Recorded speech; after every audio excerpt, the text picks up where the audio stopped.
کو روشن کر دیا تو اللہ نے ان کا نور بصارت سلب کر لیا اور انہیں اس حال میں چھوڑ دیا کہ تاریکیوں میں انہیں کچھ نظر نہیں آتا۔ یہ بہرے ہیں، گنگے ہیں، اندھے ہیں، یہ اب نہ پلٹیں گے۔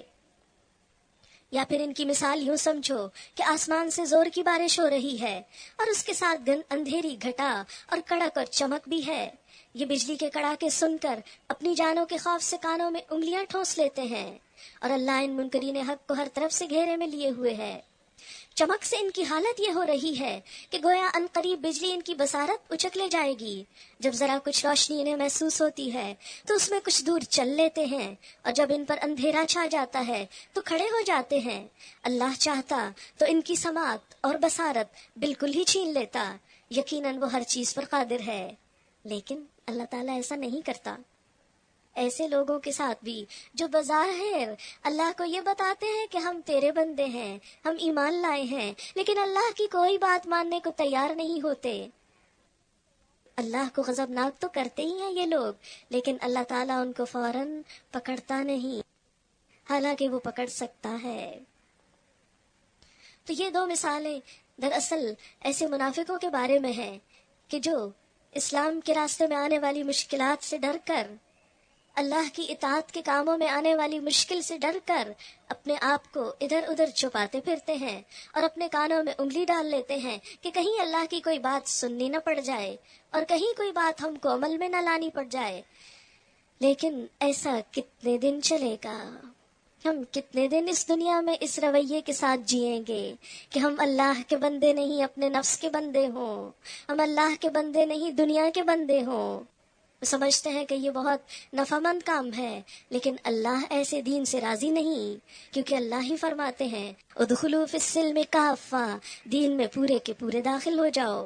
قرآن ساری انسانیت کے لیے ہے، اسی لیے فرمایا یا ایھا الناس، اے لوگو اپنے رب کی بندگی اختیار کرو، اس رب کی جو تمہارا اور تم سے پہلے جو لوگ ہو گزرے ہیں سب کا پیدا کرنے والا ہے۔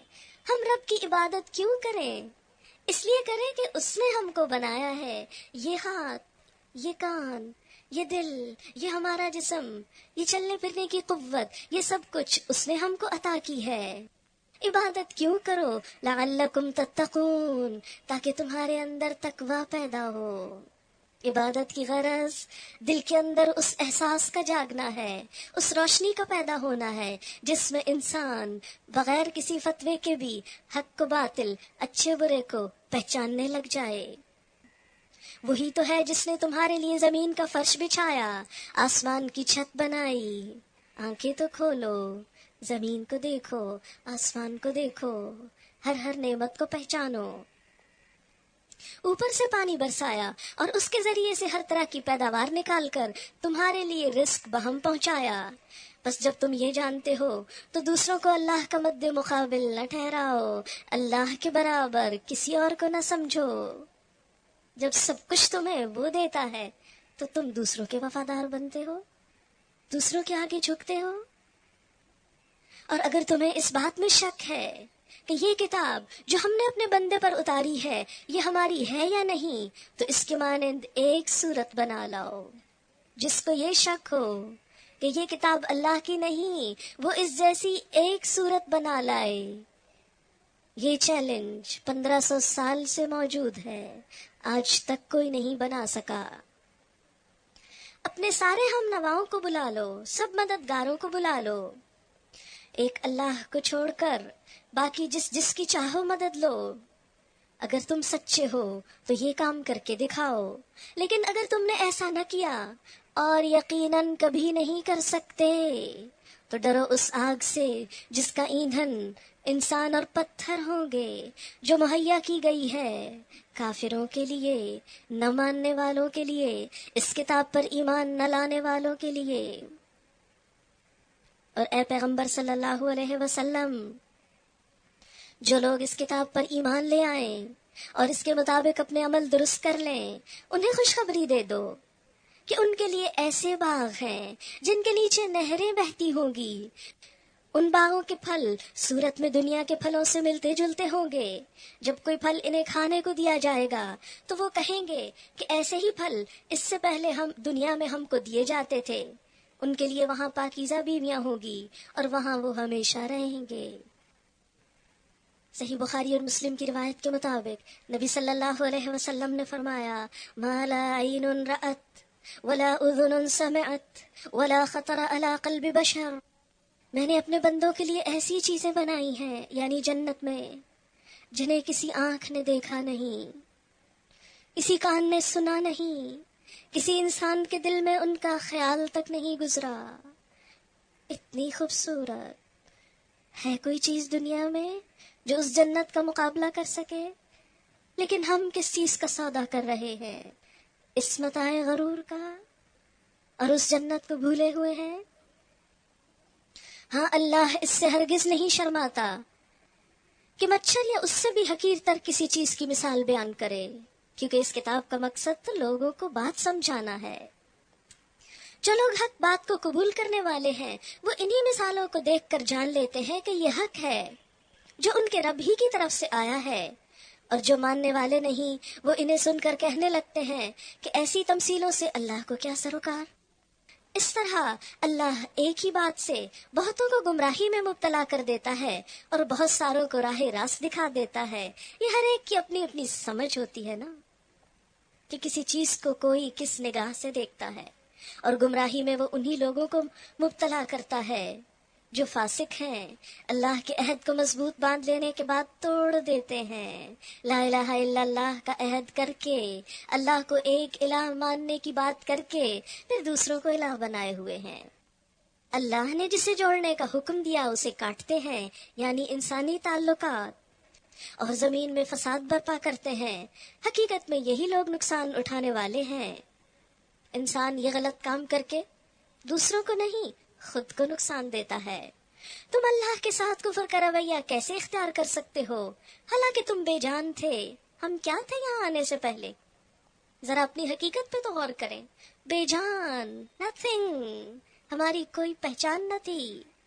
پھر اس نے تم کو زندگی عطا کی اور ہم سب کس حال میں بیٹھے ہیں. پھر وہی تمہاری جان لے لے گا، ہم کو پھر واپس جانا ہے. پھر وہی تمہیں دوبارہ زندگی عطا کرے گا. جس طرح موت کے بعد زندگی ہے، پھر موت ہے، پھر زندگی ہے، پھر اسی کی طرف تمہیں پلٹ کر جانا ہے. وہی تو ہے جس نے تمہارے لیے زمین کی ساری چیزیں پیدا کی. خلق لکم ما فی الارض جمیعا، سب کچھ اس کا بنایا ہوا. پھر اوپر کی طرف توجہ فرمائی اور 7 آسمان بنائے، اور وہ ہر چیز کا علم رکھنے والا ہے. وَإِذْ قَالَ رَبُّكَ لِلْمَلَائِكَةِ إِنِّي جَاعِلٌ فِي الْأَرْضِ خَلِيفَةً قَالُوا أَتَجْعَلُ فِيهَا مَن يُفْسِدُ فِيهَا وَيَسْفِكُ الدِّمَاءَ وَنَحْنُ نُسَبِّحُ بِحَمْدِكَ وَنُقَدِّسُ لَكَ قَالَ إِنِّي أَعْلَمُ مَا لَا تَعْلَمُونَ. پھر ذرا اس وقت کا تصور کرو جب تمہارے رب نے فرشتوں سے کہا تھا کہ میں زمین میں ایک خلیفہ بنانے والا ہوں. انہوں نے عرض کیا کیا آپ زمین میں کسی ایسے کو مقرر کرنے والے ہیں جو اس کے انتظام کو بگاڑ دے گا اور خون ریزیاں کرے گا؟ آپ کی حمد و ثنا کے ساتھ تسبیح اور آپ کے لیے تقدیس تو ہم کر ہی رہے ہیں. فرمایا میں جانتا ہوں جو تم نہیں جانتے. اس کے بعد اللہ نے آدم علیہ السلام کو ساری چیزوں کے نام سکھائے، پھر انہیں فرشتوں کے سامنے پیش کیا اور فرمایا اگر تمہارا خیال صحیح ہے کہ کسی خلیفہ کے تقرر سے انتظام بگڑ جائے گا تو ذرا ان چیزوں کے نام بتاؤ. انہوں نے عرض کیا نقص پاک تو آپ ہی کی ذات ہے، ہم تو بس اتنا ہی علم رکھتے ہیں جتنا آپ نے ہم کو دے دیا ہے. حقیقت میں سب کچھ جاننے اور سمجھنے والا آپ کے سوا کوئی نہیں. پھر اللہ نے آدم علیہ السلام سے کہا تم انہیں ان چیزوں کے نام بتاؤ. جب اس نے ان کو ان سب چیزوں کے نام بتا دیے تو اللہ نے فرمایا میں نے تم سے کہا نہ تھا کہ میں آسمانوں اور زمین کی وہ ساری حقیقتیں جانتا ہوں جو تم سے چھپی ہوئی ہیں. جو کچھ تم ظاہر کرتے ہو وہ بھی مجھے معلوم ہے، اور جو کچھ تم چھپاتے ہو اسے بھی میں جانتا ہوں. تو جب ہم نے فرشتوں کو حکم دیا کہ آدم علیہ السلام کے آگے جھک جاؤ تو سب جھک گئے، مگر ابلیس نے انکار کیا. وہ اپنی بڑائی کے گھمنڈ میں پڑ گیا اور نافرمانوں میں شامل ہو گیا. پھر ہم نے آدم علیہ السلام سے کہا تم اور تمہاری بیوی دونوں جنت میں رہو، یہاں بفراغت جو چاہو کھاؤ، اور اس درخت کا رخ نہ کرنا ورنہ ظالموں میں شمار ہوگے۔ آخر کار شیطان نے ان دونوں کو اس درخت کی ترغیب دے کر ہمارے حکم کی پیروی سے ہٹا دیا اور انہیں اس حالت سے نکلوا چھوڑا جس میں وہ تھے۔ ہم نے حکم دیا اب تم سب یہاں سے اتر جاؤ، تم ایک دوسرے کے دشمن ہو اور تمہیں ایک خاص وقت تک زمین میں ٹھہرنا اور وہیں گزر بسر کرنا ہے۔ اس وقت آدم علیہ السلام نے اپنے رب سے چند کلمات سیکھ کر توبہ کی، جس کو اس کے رب نے قبول کر لیا، کیونکہ وہ بڑا معاف کرنے والا اور رحم فرمانے والا ہے۔ ہم نے کہا تم سب یہاں سے اتر جاؤ، پھر جو میری طرف سے کوئی ہدایت تمہارے پاس پہنچے تو جو لوگ میری اس ہدایت کی پیروی کریں گے ان کے لیے کسی خوف اور رنج کا موقع نہ ہوگا، اور جو اس کو قبول کرنے سے انکار کریں گے اور ہماری آیات کو جھٹلائیں گے وہ آگ میں جانے والے لوگ ہیں جہاں وہ ہمیشہ رہیں گے۔ تو اس واقعے سے کیا سبق نکلتا ہے کہ اللہ تعالیٰ نے انسان کو زمین میں سب سے افضل مخلوق بنایا، اور یہاں آنے سے پہلے اسے فرشتوں جیسی مخلوق سے سجدہ کروایا۔ ابلیس نے انسان کو سجدہ نہیں کیا، اس نے تکبر کیا۔ آدم علیہ السلام کو سجدے کا حکم کیوں دیا گیا؟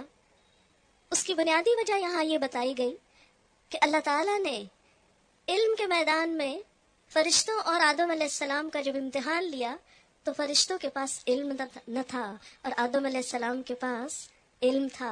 یہ کون سا علم تھا؟ یہ کائنات کا علم تھا، یہ چیزوں کے ناموں کا علم تھا۔ تو اس سے کیا پتہ چلتا ہے کہ انسان کو پیدا کرنے کے بعد پہلی چیز جو دی گئی وہ علم ہے۔